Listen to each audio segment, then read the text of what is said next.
La loi du 3 octobre 2022 instaure un droit individuel à la formation. Auparavant, les employeurs devaient consentir à un effort global en prévoyant un nombre de journées de formation par an à répartir entre les travailleurs en fonction des besoins et de la nature de leur fonction. Désormais, chaque travailleur pourra prétendre à un certain nombre de jours de formation. Il s'agit d'un droit et non d'une obligation pour les travailleurs. Les employeurs concernés sont ceux qui comptent au minimum 10 équivalents temps plein sur base d'une occupation moyenne au cours d'une période de référence. Dans les entreprises d'au moins 20 travailleurs, le nombre de jours de formation sera de 5 en moyenne par an et par travailleur à temps plein.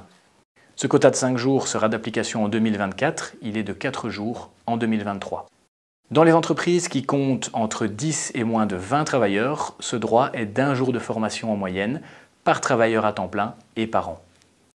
Les travailleurs qui n'ont pas été occupés toute l'année ou qui travaillent à temps partiel auront droit à un nombre de jours de formation au prorata de leur occupation.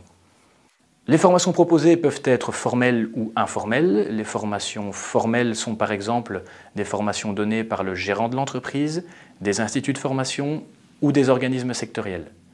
Les formations informelles sont par exemple des coachings internes ou du tutorat.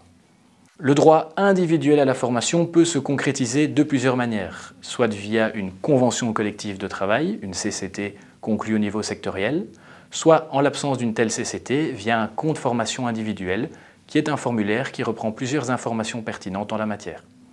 Dans les entreprises qui comptent plus de 10 mais moins de 20 travailleurs, il n'est pas nécessaire de conclure une CCT ou d'établir un compte formation individuel. L'employeur doit, dans ce cas, fixer avant le 30 septembre le nombre de jours de formation auxquels le travailleur peut prétendre l'année d'après.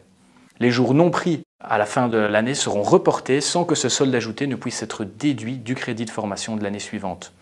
Le but est en fait que les travailleurs aient pu suivre le nombre de jours de formation auxquels ils ont droit à l'issue d'une période de référence de 5 ans. Votre secrétariat social se tient à votre disposition si vous souhaitez de plus amples informations ou pour des modèles de documents.